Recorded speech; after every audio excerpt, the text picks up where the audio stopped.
Jadi jangan jadi spesialisasi karisma tertentu, jangan.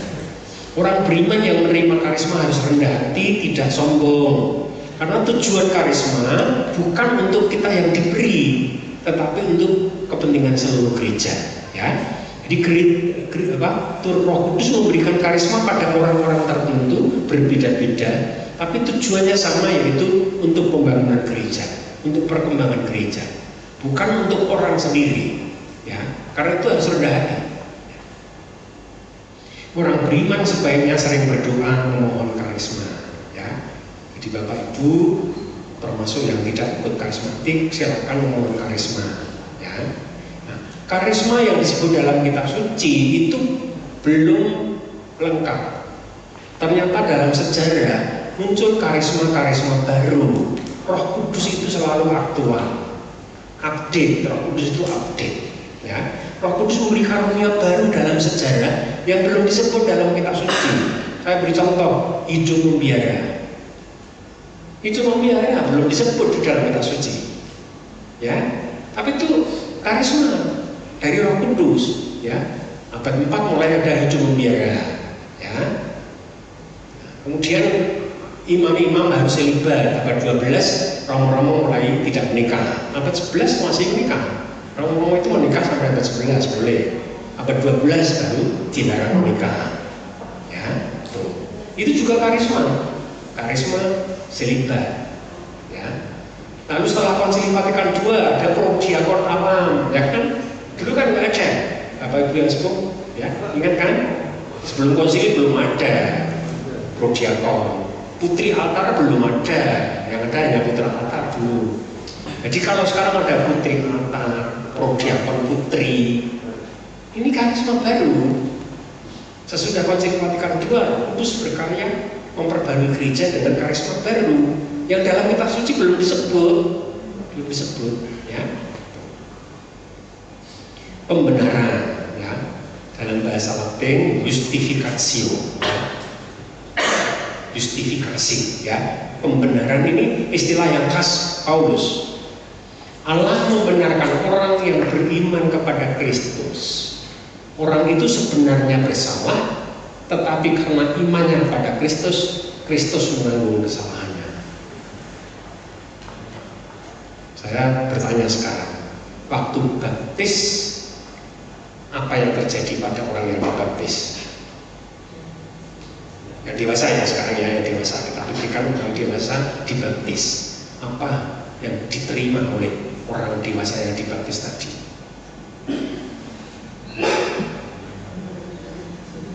Penghapusan dosa asal, gitu? Penghapusan dosa asal, ya, tuh. Semua dosa sebelumnya dihapus, semua dosa yang dilakukan sebelum dia dibaptis dihapus, nggak usah mengaku dosa, ya, dihapus. Yang ketiga yang jarang diingat, semua hukuman dosa, ya. Jadi waktu dibaptis semua hukuman atas dosa-dosa yang lalu juga dihapus. Maka begitu dibaptis mati masuk surga, nggak perlu api penyucian, ya, karena yang dihapus tidak hanya dosa asal, tapi juga dosa-dosa pribadi dan hukuman dosanya dihapus juga lewat baptis. Itu beda dengan sakramen tobat. Sakramen tobat hanya menghapus dosa, hukumannya diterima di api penyucian. Ya, jadi Bapak Ibu ngaku dosa ping 7 tahun, ya kan? Dosanya dihapus kan? Hukumannya masih ada loh, masih harus dijalani nanti di api penyucian. Itu beda dengan baptis. Ya, jadi baptis tidak hanya menghapus dosa asal dan dosa pribadi, tetapi juga semua hukuman dosanya dihapus. Sakramen tobat tidak begitu. Sakramen tobat hanya menghapus dosa, hukuman dosa tetap ada. Ini ya. Jadi orang beriman dengan dibaptis, semua kesalahannya ditanggung oleh Tuhan Yesus. Itu cara berpikir Paulus. Itu disebut pembenaran, ya. Disebut istilahnya pembenaran. Kita bersalah tapi dianggap benar karena kesalahan kita ditanggung oleh Tuhan Yesus. Karena itu gereja Protestan menolak sakramen tobat. Ya, gereja Protestan menolak sakramen tobat karena mengatakan begini, dosa kita sudah ditanggung oleh Tuhan Yesus dengan salib. Untuk apa dilakukan lagi? Ya, jadi menurut mereka sakramen tobat kurang menghargai sakramen baptis, kurang menghargai nilai baptis. Seolah-olah kita belum dibaptis sehingga perlu mengaku dosa. Itu pandangan Protestan. Ya.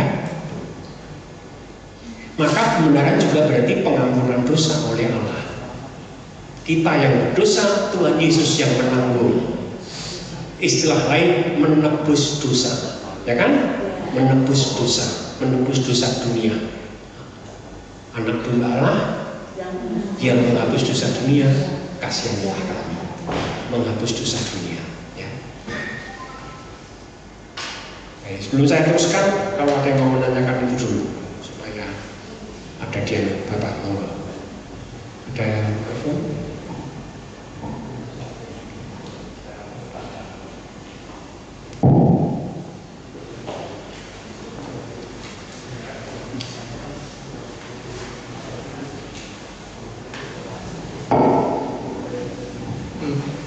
maaf, tadi Romo mengatakan adanya api pensucian atau purgatori istilahnya. Itu dalilnya di Alkitab ada apa tidak? Apakah itu doktrin gereja atau apa namanya? Sepertinya saya dalam Alkitab itu tidak ada istilah semacam itu. Makanya orang tersebut juga menolak akan adanya api pensucian atau purgatori itu. Mohon penjelasan. Hanya istilahnya yang berbeda. Dalam seluruh kitab Perjanjian Lama namanya bukan api pensucian, tapi dunia orang mati. Dunia orang mati. Sheol. Ya. Kalau neraka kalau neraka Gehenna. Hades itu apa ya? Gehenna itu neraka. Ya. Sheol itu dunia orang mati, dalam bahasa Katolik api penyucian. Seperti alam penantian itu atau bagaimana? Alam barzah atau istilahnya apa? Alam barzah itu dalam Islam, itu bahasa Islam. Alam barzah, bahasa Islam. Dalam bahasa kita Perjanjian Lama, dunia orang mati atau Sheol. Ya, jadi dalam pandangan Perjanjian Lama belum ada orang masuk surga. Ya, menurut agama Yahudi belum ada orang masuk surga. Surga baru dibuka setelah akhir zaman.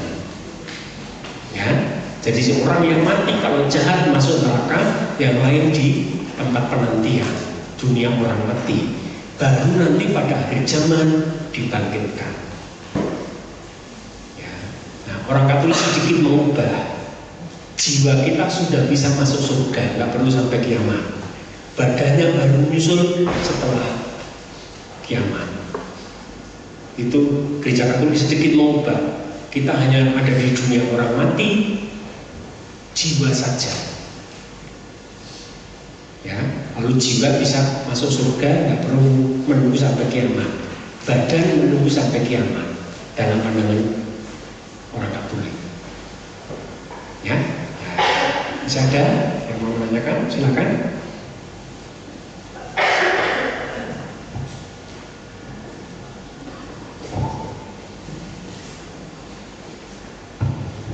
Terima kasih Romo.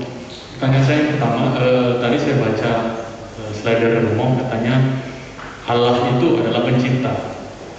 Kemudian baru menyusul ada Tuhan Yesus, ada Roh Kudus. Pertanyaan saya, kalau Allah itu pencipta, apakah yang kedua berikutnya itu ciptaan atau bukan? Karena kalau memang sama-sama dalam istilahnya mereka benar-benar satu, artinya kan seharusnya seperti Yohanes, dia harusnya sama-sama di awal. Yang kedua, saya tertarik karena Bapak ini tadi bicara soal yang dari Islam. Islam itu kan seringkali orang bicara soal apakah ini ada teksnya dalam Al-Quran atau tidak, apakah ini dibahas. Jadi saya penasaran bagaimana sih Romo tiba-tiba kita mengatakan oh karisma itu di gereja juga kemudian dihidupi, ada misalnya dalam hidup pembiara, ada kemudian dalam yang lain seperti itu. Bagaimana kemudian pemaknaan baru itu dipahami dalam gereja? Ya, demikian Romo, terima kasih. Yang kedua dulu, dalam dokumen-dokumen gereja sangat jelas ya, dikatakan bahwa tidak semua karisma sudah dikenal dalam kitab suci. dalam sejarah gereja muncul karisma-karisma baru. Roh Kudus tidak bisa didikte. Roh Kudus itu bebas mau memberikan karisma apa pada gereja. Begitu Roh Kudus menilai harus ada karisma baru, Roh Kudus akan memberikan. Nah, sebagai contoh tadi, abad 4 mulai hidup membiara. Dalam kitab suci belum ada, ya kan? Kemudian ada selibat imam, ya. Kemudian setelah Konsili Vatikan ada prodiakon, ada lektor. Dulu nggak ada lektor, semua romo, ya kan? Ya. Jadi kalau gereja itu memandang itu karisma baru, yang dalam kitab suci belum disebut karena belum dikenal. Dan Roh Kudus tidak bisa dihentikan. Roh Kudus tidak hanya berkarya pada waktu kitab suci ditulis. Roh Kudus tetap berkarya sampai sekarang. Ya. Nah, hanya tadi gejalanya ada yang luar biasa, ada yang gejalanya biasa. Ya. Kemudian yang pertama tadi mengenai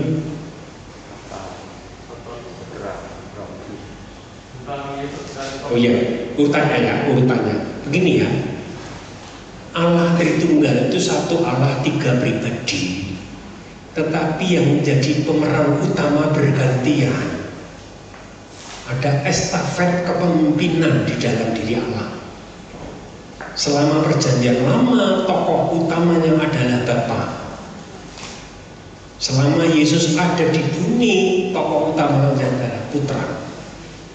Setelah Yesus naik ke surga, terutama sejak Pentekosta sampai kiamat, tokoh utamanya ada Roh Kudus. Bapa dan Putra itu di background, ya. Jadi bayangkan bahwa ada sosok dengan tiga wajah yang menghadap kita bergantian wajahnya, tapi satu Allah. Tapi pemeran utamanya itu berubah-ubah. Di dalam gereja Ortodoks dikatakan Tritunggal itu masalah manajemen keselamatan. Allah itu mengelola keselamatan secara bergantian. Bapa dulu, kemudian Putra, kemudian Roh Kudus. Dari situ muncul di dalam syahadat istilah Putra berasal dari Bapa, Roh Kudus berasal dari Bapa dan Putra. Berasal di situ terutama berarti berkarya sesudah atau diutus oleh. Bukan yang satu itu sudah ada sebelum yang lain, bukan. Bapa, Putra, dan Roh Kudus sudah selalu ada abadi. Jadi kalau dikatakan Putra berasal dari Bapa atau diperanakkan oleh Bapa, bukan dalam arti biologis, tapi dalam arti tadi estafet kepemimpinan dalam karya keselamatan, manajemen keselamatan. Allah memanage keselamatan dengan berperan utama bergantian. Disebut Bapa karena yang pertama mengelola keselamatan. Seluruh perjanjian lama didominasi oleh karya Bapa. Kemudian begitu Putra menjadi manusia, beliau menjadi pemeran utama. Setelah beliau kembali ke kanan Bapa, sebelah kanan Bapa, Roh Kudus menjadi pemeran utama. Ya, jadi satu Allah, tiga pribadi yang bergantian memalingkan wajah kepada kita. Itulah Tritunggal. Ya. Nah, kalau bingung harus bingung Bapak Ibu. Ya, kalau tidak bingung mesti salah. Bapak Ibu yang merasa tidak bingung tentang Tritunggal mesti salah. Ya, kami di Jogja sebagai frater itu ada kuliah tentang Tritunggal 1 semester. Ujiannya lisan. Kalau ada frater yang menerangkan Tritunggal dengan sangat jelas, nggak lulus. Iya betul, nggak lulus. Jadi harus kita bingung. Ya, saya pernah sebagai frater menguji calon baptis seorang simbol. Ya, Gusti wonten pinten Bo? Setunggal frater. Saya pura-pura kaget. Masa? Cobi pun sebut. Yang Romo, yang Putra, yang Roh Suci. Pinten Bu? Oh nggih tiga nggih frater nggih. Saya pura-pura kaget nih. Masa Gusti tiga? Lalu jawabannya, ibu dari frater mawon. Karena dari frater saya luluskan. Harus bingung. Karena memang sulit memahami 1 dan 3 itu. Ya, jadi apa? Ini mereka barengan nanti. Pribadi. Nah, kalau tidak bingung itu berbahaya, Bapak. Coba Bapak sekarang mencoba menjelaskan menang tunggal, kami bingung atau tidak? Cuma mikir saja. Konteks Tritunggal itu sebenarnya juga ada Alkitab. Maksudnya begini, ini pandangan saya tentang Tritunggal. Satu, itu yang disebut Bapa, itu yang ada atau keberadaan eksistensi. Kemudian kalau istilahnya kalau kita manusia saja, yang paling mudah, keberadaan kita, pikiran kita, dan kehidupan kita. Bisakah tiga itu dipisahkan dari kita? Saya kira tidak mungkin. Keberadaan kita, hidup kita atau roh kita, dan pikiran kita, semua itu dalam satu, tetapi berbeda-beda dan punya fungsi juga yang berbeda-beda. Satu tidak berfungsi atau hilang, maka semua itu juga tidak akan berguna. Jadi semua itu harus bekerja sama. Karena suatu keberadaan tanpa ada pemikiran atau suatu logika atau dengan roh, maka keberadaan itu juga tidak akan diketahui. Demikian juga dengan roh. Roh tanpa keberadaan dan tanpa pikiran, maka juga tidak akan gunanya, hilang dan tidak diketahui. Demikian juga keberadaan tanpa pikiran dan roh juga tidak ada yang tahu, karena siapa yang memikirkan dirinya sendiri. Maaf, itu penjelasan singkatnya saja. Mungkin ada pendapat yang lain. Tambah jelas atau tambah bingung? Tambah bingung. Berarti betul tambah bingung, Bapak. Ya. Jadi penjelasan Bapak ternyata membuat kami semua tambah bingung. Berarti Bapak betul. Yang bisa saja ini kita didiskusikan suatu saat nanti, mungkin kita juga bisa bikin. Maaf, ini pendapat saya. Iya, betul. Betul, karena kami bingung kok. Saya sudah lama ingin berbagi apa ya. Cuma begini Bapak ya, penjelasan Bapak tadi tidak menjelaskan bahwa Bapa, Putra dan Roh Kudus berperan bergantian dalam sejarah. Ya, jadi Tritunggal itu terutama masalah bahwa Bapa, Putra dan Roh Kudus berkarya bergantian. Selama perjanjian lama itu adalah Bapa, belum pernah disebut Putra sama sekali. Ya. Pada waktu Tuhan Yesus hadir, Putra yang ada di tengah-tengah kita mewakili kedua yang lain. Roh Kudus sekarang mewakili Bapa dan Putra. Kita ada dalam era Roh Kudus. Ya, jadi Bapa, Putra dan Roh Kudus itu bukan soal angka, bukan soal jumlah, tetapi soal manajemen keselamatan. Bagaimana Allah memanage keselamatan dalam sejarah dengan bergantian menjadi pemeran utama, ya. Bapa dulu, lalu Putra, lalu Roh Kudus. Tapi kalau Bapak Ibu bingung berarti betul. Ya, ya. Baik, masih ada yang lain, komentar yang lain, Bapak monggo. Terima kasih Romo. Saya tertarik dengan karisma tadi. Ya. Ada banyak yang tidak termuat di dalam kitab suci, tetapi itu menjadi karisma. Tadi Romo mencontohkan hidup membiara, selibat, dan sebagainya. Apa mungkin Romo, karena sampai sekarang ini belum dijadikan sebagai karisma, tapi ini menjadi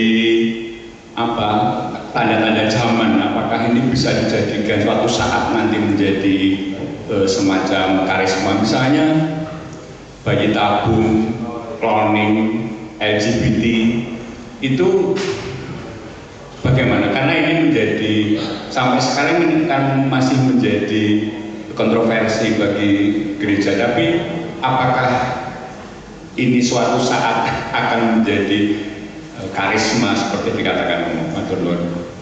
Ini ya, dalam sejarah perubahan signifikan dalam gereja terjadi dalam konsili-konsili. Ya, lewat konsili-konsili terjadi perubahan-perubahan besar.